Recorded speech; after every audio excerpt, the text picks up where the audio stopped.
And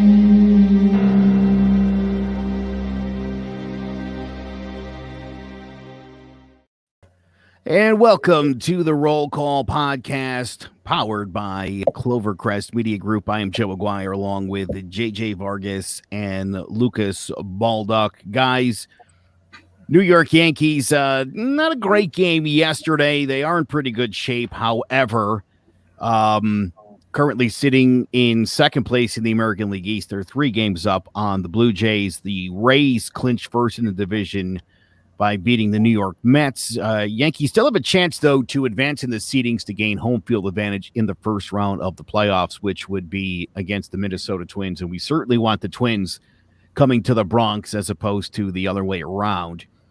Yankees, by the way, now have made the postseason 4 seasons in a row. That is actually tied for the 4th longest streak in team history. And right now, only the Dodgers with 8 have a longer current streak. It is the Yankees' 56th postseason appearance, which is funny because Lucas and I were just talking about the fact that the Yankees are so good before you jumped on, JJ. And I said that's the reason why there's so many more Yankee fans, because they got beat up last night and everybody got really upset. And it was certainly a setback for the Yankees, as far as seeding and how quick, man, people just get freaked out by something. I don't understand that. But then I said to Lucas, I'm sure other teams' fans are like that. And he said, well, Yankee fans are more vocal. And that's when I said, well, there's more of us. That's what 27 championships and 56 postseason appearances will do. There's a lot of us. Not a great game, though, for the Yankees. But all in all, JJ, they look pretty good. Yeah, throughout the week, we got some big wins, then took a really big loss yesterday. But for the most part, I think this Yankee team looks really good at this particular moment of the season. As you said yesterday, the Rays clinched the division, to finalize that we needed to know. It's kind of funny. They even bought their own confetti to Citi Field Park, celebrated in their style. They even had their pitcher had to do cleanup crew stuff, which I thought was hilarious, because if you make a mess, you might as well clean it up if you're on the road. So I thought that was classy of them in that sense.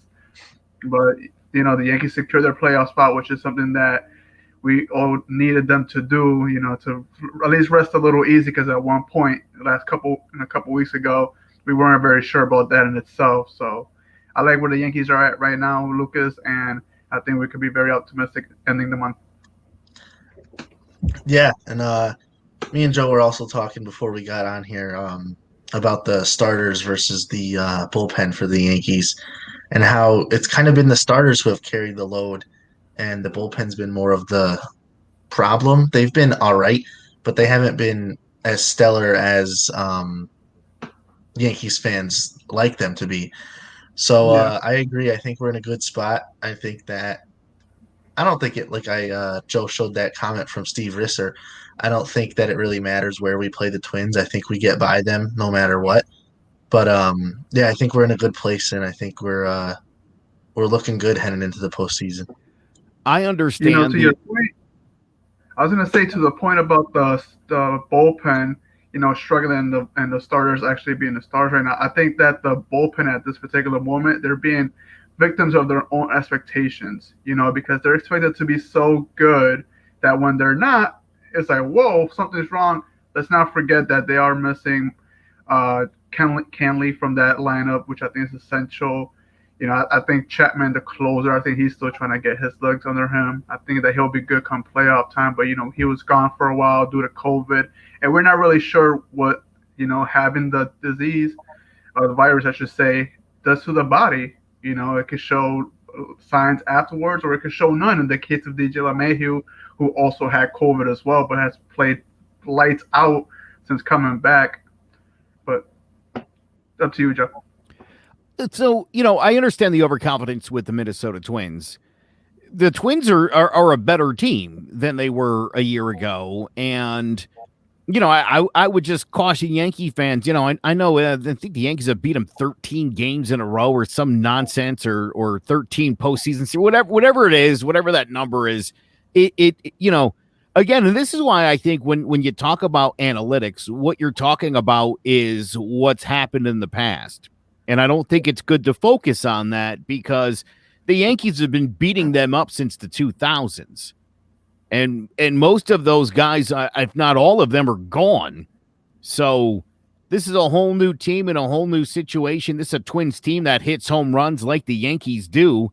So, don't want to get overconfident. Would certainly prefer to have them in the Bronx as opposed to giving them home field. By the way, Aaron Boone joins a list along with Joe Torre, Ralph Houck, and Casey Stengel as Yankees managers to make the postseason in their first 3 years. So congratulations to Aaron Boone, who has been getting second guessed so much this season because he certainly hasn't proven to us what a good manager he is yet. Again, Yankee fans can be, again, you talk about expectations, right, JJ? I mean, everybody in that bullpen is supposed to be Mariano Rivera.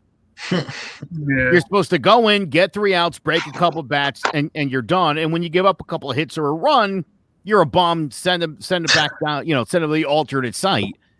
Yeah, that's not how this works. And again, you look over at Gleyber Torres now, filling the shoes of both Didi Gregorius and of course the legend that is Derek Jeter. Big shoes to fill, and it's like that in New York. And those are unrealistic expectations to have for anybody, as good as they are, as good as Chapman is, as good as Torres is. They're never going to be Rivera and Jeter, but that can't be the standard that we have. To your point about expectations, just like Boone, he's supposed to be the next Joe Torre. He's supposed to fill in those shoes, just like you mentioned. All those players have to fill into those cleats of those great players that followed after them. I also still think that Boone got robbed last year for Manager of the Year, considering the all-time injuries this team had went through to secure a playoff spot and actually play pretty well. Went into the playoffs and beat these Twins that we're talking about now. We've always been the big brother in the rivalry against the Twins, but that's no reason why Yankee fans should feel cocky or confident. This team, after we broke the all-time home run record, broke it the year after. So it just shows you the kind of firepower that they have. And, they look at us like, oh, we're the hump from them actually having success in the postseason. If they could get past us, they can move forward and reach the ceiling that they want to reach. But because of us, they struggle. Right. We've had our postseason luck with the Twins. Obviously, they can't beat us in the postseason, at least from what they've shown in the past. Right. So while they are a power hitting team, they hit a lot of home runs just like we do. I just don't think they have enough. I mean, I think they have one star pitcher. I'd consider Jose Barrios an all-star. But after that, they have kind of middle-of-the-line guys. And I think they're a good matchup for the Yankees, but I just think we'll eventually end up overpowering them and giving them the boot like we have the past few seasons. Well, let's talk about a couple things here. Specifically, and again, everybody knows how I feel about Gary Sanchez, but Garrett Cole with Kyle Higashioka, key of the 3-bomb game the other night. When he's the catcher in 4 starts, 27 innings, 34 Ks, and an ERA of 1. It's a pretty devastating bit of information there. By the way, Cole will finish this season with a 2.84 ERA. He's the first Yankee to qualify for an ERA title with an ERA that low since David Cone in 97, who had a 2.82. It's been a long time since we've seen a Yankee starter put up those kind of numbers. Over his last 4 starts, Cole's got a 1 ERA with 27 Ks and 27 innings. He's allowed just 3 earned runs. He's been everything the Yankees bargained for and more. And I know he had a little bit of a rough stretch in giving up home runs and gave up one the other night. This guy's primed and ready to go. I mean, this guy's an ace. This guy's going to win you as many postseason games as you can get him into. And, I think the Yankees will be fine. They'll score enough runs. They'll hit enough home runs. I don't know that there's a better team. I mean, maybe the Rays, I think, would give the Yankees the best matchup as far as making it to the World Series. Yeah, we definitely want to avoid running into the Rays for as long as we can. I'm not quite sure how the bracket lines up and what round we'd have to end up facing them in. But if either another team can knock them out or we can avoid them until the very end, that would be nice, because I think if we were to avoid them until the ALCS, we'd have 2 series wins, or I think that would at that point, no, that would be 2 series wins. And I think we'd be hot enough where we can step in there and we can actually give them a good fight, unlike we did this regular season. Yeah, the Rays are probably going to be the toughest competition for sure. I agree with Lucas at that point. But I want to go back to a point that you mentioned, Joe, and I'm going to ask you guys both the same question, and I want you to start it off first, Joe. We're almost at the end of the season with our first year of Garrett Cole. What's the grade? I know it's a short and regular season, and I just want to see what you think before we actually reach playoff games. What do you give Garrett Cole for his regular season performance? I give him an A minus. Again, he had a couple bad games, but I expected that. The streak was great. Who cares? It really doesn't matter in the grand scheme of things. He was reliable and consistent. He wanted the ball in his hand. He didn't want to come out of games. He's everything that we wanted him to be. It would have been great if he would have gone 10-0, but it wasn't in the cards. I think it was good to get his feet wet, get some losses, get that streak out of the way and get serious and, go ahead and try to win a World Series. So I think he's everything you want. Could have been a little bit better, but I love what we got. I think it was worth every penny. Yeah, I'm gonna give him an A. I'm gonna forget the minus, but he did give up a lot of home runs, but in the end, that didn't end up really mattering. It's good that, like Joe said, that he got all that out of the way. It's kind of like a good sign. His first losses aren't going to come in the postseason. Hopefully, he's full power and he's ready to go in the postseason, just like he has the last few years with Houston. And I think he just looked really good. I mean, I can't remember the last time we had someone on our pitching staff with a sub-3 ERA. I think that's just a win for us, and that's why I give him an A. So. How about you, Mr. Teacher? What do you got? I'm gonna go where you're at with the A minus. That stretch with the home runs was very worrisome for a second there, and it flawed his performance. But overall, I think he performed very well. Fulfilling his childhood dream of being a Yankee, I think that it went very well for his first year. And the only thing that I wish for the next couple of years is that hopefully us as fans could go to Yankee Stadium and witness him play at Yankee Stadium. That'd be awesome. By the way, he joins Whitey Ford from 1963 as the only 2 Yankee pitchers in history with an ERA of 1 or lower and 30 strikeouts in the month of September. So, yeah, I'd say he's ready for the postseason. He also became the second Yankee in history to have 3 straight games with 7 or more strikeouts, 5 base runners or fewer, and 1 earned run or less. Louisiana Lightning, Ron Guidry, the Raging Cajun, did that back in the strike-shortened season of 1981. Congratulations to Masahiro Tanaka, by the way, who very well may have wrapped up his Yankee career. Might have made his last regular season start. We'll see what the Yankees decide to do in the offseason. But if this was what we got from Masahiro Tanaka, let me tell you a couple things, and you tell me where we're at. He's third all-time for Japanese pitchers with 987 strikeouts, trailing just Yu Darvish and Hideo Nomo. A record of 78-45. That's a .634 winning percentage, a .373 ERA, a 112 WHIP, 8.4 Ks per 9, a 5-3 record with a 1.76 ERA and 8 postseason starts. He produced an 18.9 WAR over the 7 seasons he was in New York. Fangraph's WAR value put him at a 150 million point two. The deal was 7 years and 155 million. Masahiro Tanaka has been worth every penny. If the Yankees are smart and he's healthy when the season is over, I would love to see the Yankees try to bring him back. I agree 100%. There was a trending question a couple weeks ago. Who would you pick moving forward, Tanaka or Paxton? And you got to go with the guy that's more proven to you in his organization, which is Tanaka. He's proven that not only can he stay healthier longer, but he's a playoff performer. We've seen him in the brightest of lights deliver, and that's what we need. And we know that if this team has any shot of making a deep playoff run, it's going to come with that starting rotation, and Tanaka's a big part of that. Yeah, I like Tanaka. I also, I don't know. I hate to disagree, but I wouldn't mind if they didn't bring him back next year and got someone better. But if there's no better options, I'd love to see Tanaka back. I get I get very connected to the players who play for my team, so I would be sad to see him go, but I would root for him wherever he would end up if we didn't bring him back. See, but that's a dangerous game you're playing because you're talking about possibly getting rid of a guy when you don't have a proven commodity that's there to replace him. Now, I understand you got faith in some of these young guys and maybe they can step up to the place.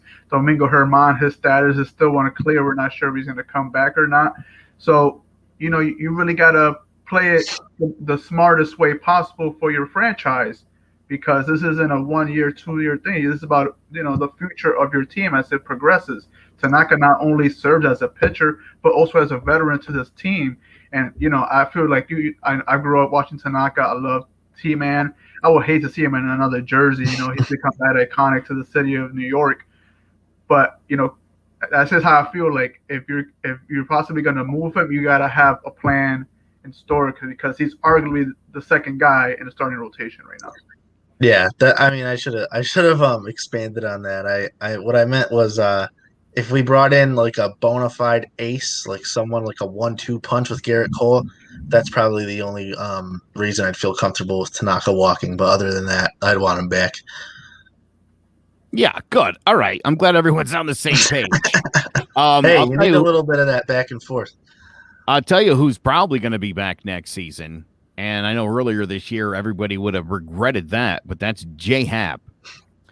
Since August 16th, J Happ has the second lowest ERA in the American League behind Dallas Keuchel at 1.93. That's over his last 6 starts, 37 in the third inning, 36 Ks, 5 walks, a 203 on-base percentage against him.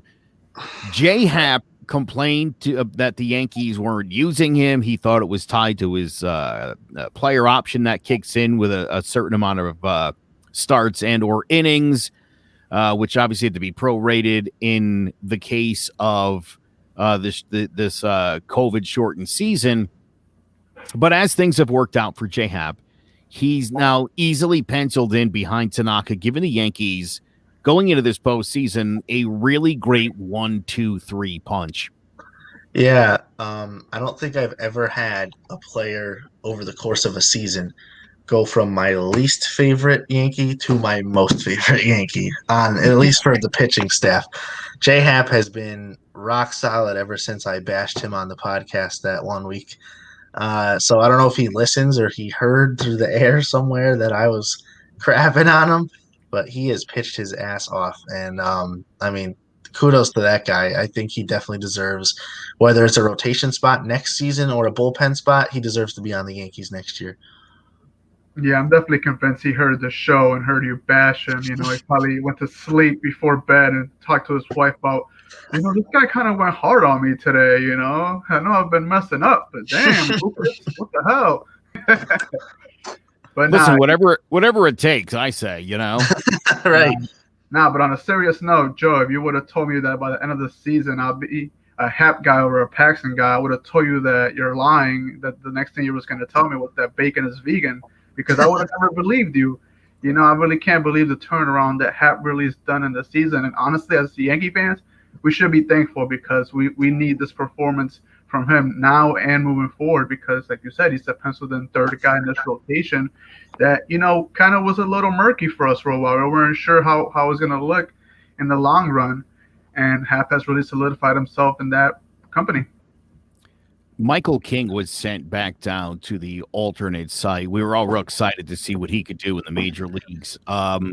He has the the fifth highest earned run average in baseball this season at a 7.76. That's despite the fact he had a career high 5 strikeouts in his outing. So hopefully Davey Garcia or Clark Schmidt gets better results at the major league level because Michael King's definitely been disappointing. I thought he was going to be a guy who was really going to step up and be outstanding. Davey Garcia got beat up in his last start, but That young man's, I think, at a point where, this is as late in the year as he's ever pitched, definitely up against an innings limit. So, I think the really unfortunate thing for the Yankees is Domingo Germán. Aaron Boone said that while I believe the suspension is lifted, he's eligible to return. The Yankees don't have anywhere or any way to get him stretched out where he would be a viable option for the postseason. I mean, this guy's been punished more than A-Rod was for, admitting to steroids after, all the years. I mean, this has been, and I don't want to excuse what Domingo Germán did. He served his sentence. I mean, he's gone to training or whatever he's supposed to do in connection with the incident. So, this to me seems unfair. It continues to be unfair to the Yankees. I mean, even if Domingo Germán were back in a bullpen role, it would certainly help this team out. And it's really unfortunate. I mean, this situation must be even worse than we thought it was, because I find Brian Cashman's silence on the entire issue to be almost striking at this point. Like, they don't even seem to care that he's just sort of been banished from baseball. So hopefully we'll get the story someday, but I think he done messed up big time. Yeah, he definitely messed up. From the time that story came out, I kind of, to myself, I just said, I don't think I'll ever see him in a Yankee uniform again, which, I mean, I don't know if what he did is that bad. I don't think he deserves to put on an MLB uniform at all. But I guess, yeah, we just have to take the silence as it is. And then, like Joe said, we'll just find out the rest of the story one day. Yeah, Joe, I remember last year there was a point where during his stretch he was 10-1, and I asked the question, is Domingo a possible Cy Young candidate this year? Because last time we saw him, he was really on fire, and unfortunately he got caught up in his incident, and we haven't heard much of him since. He's getting punished worse than the Astros, on a quiet fury we don't even know about, but he's even taking more heat than them. And then it's unfortunate because we could use the arm. I think he'd be great even if he came back starting, or like you say, even a bullpen situation. It would just be beneficial to the team, especially with how depleted they are in the position for that. 18-4 last year, and his ERA wasn't a thing of beauty. People like to point out the run support, but I actually wrote an article last year where I made the argument for him as a Cy Young candidate, which of course he blew just by being himself. But when you really break down the numbers, I mean, when games were close last year, Domingo Germán pitched his best. He pitched his best against better quality opponents. And when he got a ton of runs, he gave up runs, which is how you should pitch. Pitch to the scoreboard. If you put up 10, I can give up 5. We're still going to win. So I think it's really unfortunate for the Yankees, but, it is what it is. Hopefully now the bullpen can turn things around, because the offense they've been a little inconsistent, but they're definitely got their bats back. There's obviously a few guys that are just mashing. Luke Voit leads all of baseball with 21 home runs. Last year in 510 at-bats, Mr. Big Chest hit 21 home runs. In 203 this year, 21 home runs. This guy's healthy and just playing like a superstar. And really, if he doesn't get the MVP, it better go to the kid from the White Sox. Because I'll tell you what, if baseball continues to just crap out and find excuses to give stupid awards that Mike Trout doesn't deserve and hasn't earned, what's the point of having them? I truly do. It's not the War Award. If it was the War Award, then you can give it to him and you could put him in the War Hall of Fame. But until then, his teams stink. And they just paid him a ton of money for those teams to continue to stink. They cannot afford pitching now. They went out and got garbage. They moved some of it absolutely pathetic. I don't understand why baseball continues to just praise this guy, who's a great individual performer, don't get me wrong, not clutch, and not much of a leader, not a real outspoken guy, doesn't like being in the limelight, but you keep pushing him, baseball. What a great face for the game. A guy who wants not to be seen or heard from. I mean, baseball is so stupid. This is just another example of them not understanding how to promote the game. There's a gap-toothed goofball in New York. He's got his own cheering section. Who looks like a giant cartoon character. That's your face of baseball. Get behind it. I remember, Joe, when the season first started, we're like, we like to do a little Mike Trout bashing here. We're like, if he even has a chance this year, it's going to happen in a 60-game season. We'll finally get to see him in the playoffs. We'll get to see how valuable he really is. 26-31 is what Mike Trout gives you with the Angels in a shortened season. Where's the value in that? Right. There's no value in that. There's no value in missing the playoffs. I really don't. I don't get it anymore. And I'm not sure why this continues every single year. I mean, it's stupid. There's so many guys out there that are like, playing unbelievable baseball who are carrying baseball teams on their back, and you're like, yeah, but Mike Trout, he looks like the natural. Shut up. Oh my God. Why do we play baseball? Joe, do we play baseball to watch Mike Trout make nice catches and hit home runs when they're down 7-0? Is that what baseball's for or not? It's called war, like as in wins. Wins.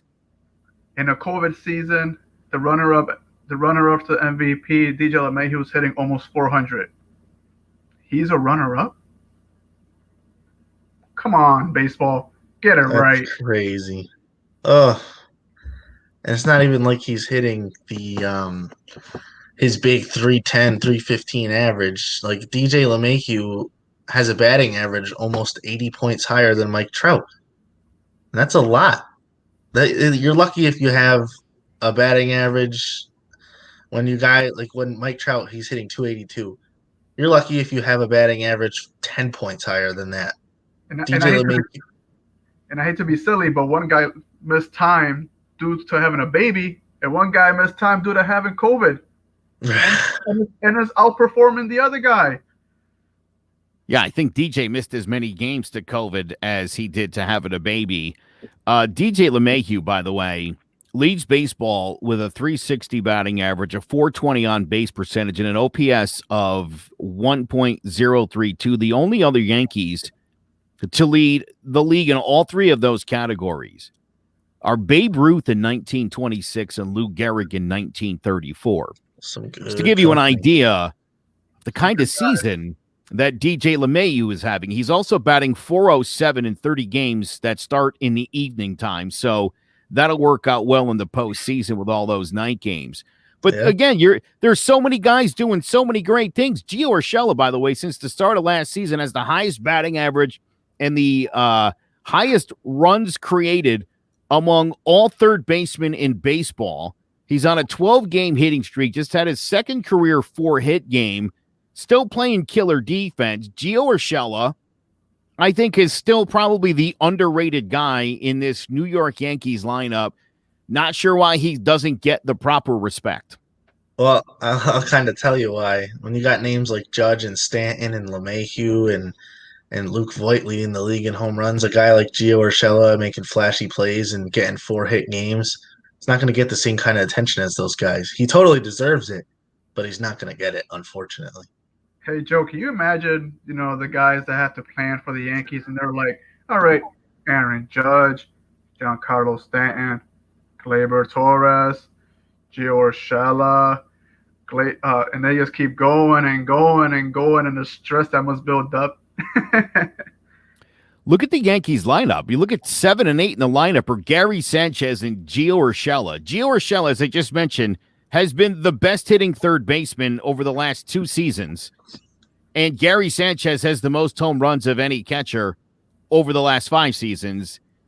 And Yankee fans still get pissed that the 7th and 8th guys in the lineup aren't, I don't get it. I mean, what more could you want? And again, the idea that any one of these guys we've seen it, could go on an absolute tear and carry the team on his back for a week or so. Then the guys that you bring up, Clint Frazier's of the world. Then you bring up the Miguel Andujar's of the world, or the David Garcia's of the world, and even not even satisfied with those guys. It's like, come on, like it's an embarrassment of riches, and even that's not enough. Right. Yeah, an embarrassment of riches, right? I mean, this team is so unbelievably stacked. Aaron Judge, by the way, had his first RBI since August 11th, and also his first multi-hit game since August 8th. So it's good to see him starting to heat up. Mike Tauchman had his first extra base hit since August 15th. So certainly we're seeing the offense get a little bit better. I got to talk about Gleyber Torres. Ever since he got the glasses, I keep saying I wish he'd get a pair for Gary. Yankees with 50 career homers and 50 career doubles through age 23. The list is short. I'll give it to you. Gleyber Torres, Mickey Mantle, Joe DiMaggio. I mean, good Lord. Every time you talk about Gleyber Torres and something Gleyber's achieved, you're always going to mention 2 or 3 all-time greats. And again, let's hope this kid can continue the career trajectory he's on. There's no reason to think that he can. Even earlier in the year, he wasn't hitting that great. We knew something was wrong. He obviously did. He was like, I don't see the baseball. And then they got him glasses, and now he's hitting like 450. Yeah. It's ridiculous. Well, you I know, mean, that is unbelievable. I think the one thing about Gleyber Torres moving forward, I think that a couple years ago we were really undecided who's going to be the young star for the Yankees, whether it was going to be him or Miguel Andujar, and I think that question is solved definitively. It's Gleyber Torres. Yeah, I mean, this team has so many young, talented players. You list off Gleyber Torres, Aaron Judge, Clint Frazier. Gary Sanchez has the talent. He's just not showing it this year. Then you get into Severino, Davy Garcia. Gio Urshela's not a young guy, but he's not old either. So, I mean, I'm forgetting names, obviously, but there's just so much young talent on this team, and it's amazing because that even if we don't win it this year, we have a chance. I think the next 7 or 8 years, we have a fighting chance to win a championship each one of those years. Well, I'll put it to you like this. This is Gleyber's value at this moment. I think if you had to start from scratch, if you had to start signing guys at that bat, you're picking Aaron Judge 1, and I'm assuming Gleyber Torres would be number 2, correct? Yeah. Oh, yeah. Joe? 100%. Oh, yeah, easily. Really easily. And I think that just shows the emergence of the star that he's become in this league and within this team itself. So it's funny you mentioned all the great young talent. Don't forget this team has some veterans on it as well. On the screen, Giancarlo Stanton and Aaron Hicks. And these two guys are definitely playing some of their best baseball of the season, both healthy and ready to go for the postseason. I mean, again, as a Yankee fan, I think you got to feel great about that. I think you got to feel great about the fact that this team is in, I would say, arguably the best condition and as close to healthy as they've been all season long, which, again, this is the right time to do it. It's where you want to be. Yeah. Doesn't it feel like Aaron Boone just never gets a break? It's like when this team is fully healthy, oh, man, how am I going to juggle all this talent? And then when they're all hurt, it's like, oh, how am I going to juggle all this untapped potential? How is it going to work out for me? So it's like, he really has a tough seat to be on as manager of this team, and I give him a lot of credit for the lineups that he puts out every day and the teams that he puts out there to compete, because I think he does a fairly good job considering not only the expectations that's put on him, but what he's given to work with. Yep, I 100% agree with that. I think he has one of the toughest jobs in the world, where he has to deal with, one, all that talent, but when that talent is injured, he has to dig through our riches, as JJ says, and see who he wants to bring up and who to put where, and he's done a good job of that. And I love it for the Yankee haters. They're like, crap, they got Judge back, they got Stanton back, and we're all like, yeah, you guys were hating us, and now we're back, baby. Definitely. Ben Heller done for the year with a right biceps nerve injury. Yeah. Tyler Lyons, the lefty, we've seen him a couple of times. He will take that place on the roster. Also, Michael King, as I mentioned earlier, has been sent to the alternate site. So let's take a look at what's coming up. Yankees down to their final four tonight. Jordan Montgomery, as the Yankees visit the Blue Jays in Buffalo. It's a 6:37 start, so about two hours plus. Ryu versus Montgomery. Yankees finish up, and this is really great, at home against the Marlins, who are certainly having a good year, at least in terms of the Marlins. Friday night, 7:05, it'll be Happ and Sandy Alcantara. On Saturday, a 1:05 start. Davy Garcia versus Rogers. And then on Sunday, a 3:05 start, which is odd. Jose Moreno will start for the Marlins. We're not sure who's going for the Yankees. It would be Cole's spot, but assume they're just going to wait and start Cole in the postseason. Yeah. Not sure who's going to get that start. Bullpen game, which I think would be stupid, to be honest. I would rather see the Yankees give that start to one of the young guys and see if you can't get some length out of one or two of them, as opposed to putting a bullpen game together. I don't know if that makes a whole lot of sense when over the next 3 or 4 weeks, you're going to use these guys a lot. Maybe save them. And again, maybe a Clark Schmidt. Maybe Michael King gets another shot, but I think it would be silly at this point to burn a bullpen game this late in a year when you're not even going to need the game. Yeah, I agree. But I think I have more concerns with game 2 with Davy Garcia starting. I think that he needs the win in that game just to give him the confidence going into the playoffs with a win under his belt. I think it would really help him go a long way, and for this team as well. Yeah. Back to the Marlins series quick. I think that Sunday start, that last start of the season, he's a little bit of an important part of the bullpen, but I wouldn't mind also seeing Jonathan Loaizaga get that start, see what he can do, if he can go, even if it's 5 or 6 innings, see what he's got in the tank as a starter in case, that happens to be a need of ours down the road in the postseason. Yeah. Again, I don't disagree. I would really prefer it be not a bullpen game, because I just think that would be sort of counterintuitive to what you're actually trying to do. You don't want to wear those guys out. Right. Again, I think the Yankees are sitting in a good spot. If you can catch the Twins, great. I don't know that Boone cares whether the Yankees do or not, and I don't know that I have a problem with it either way either. We're sort of talking about it before. Does it make a difference? No, it doesn't. If he doesn't care, we shouldn't really care much. Yeah. So, look, the Yankees are going to be fine. They're going to score runs in bunches. You hope that they can kind of stay hot for now. Again, if you're going to get hot, and we've seen it, I think about as they get ready to face the Marlins, I think about the Florida Marlins of 2003 and, what it means to get hot late in the season. It's the time you want to do it. And I think the Yankees are just primed and ready to go. Yep. 100% agree, Joe. Yeah, man. The road to 28 starts pretty soon, and I'm very excited to see what this team is going to do. We went out there, we got Garrett Cole just to try to really give ourselves a real good puncher's chance to win this championship, COVID or not. It's just an expectation, so I'm looking forward to them going up to the challenge. Well, that's going to do it for this week's episode of the Roll Call Podcast. You can check out clovercrestmedia.com/the Roll Call Podcast for all of our previous episodes, all of our articles, and all the other stuff that we do. We're on Facebook, Twitter, and on Instagram. Make sure you give us a follow at the Roll Call Show.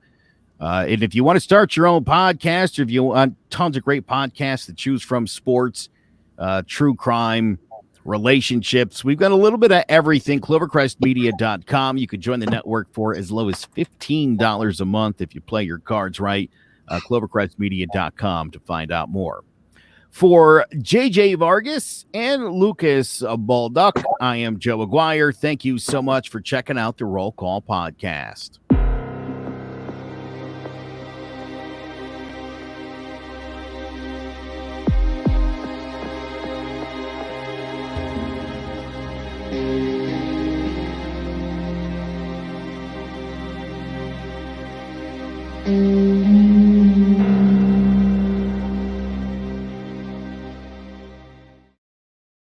Can I get a roll call?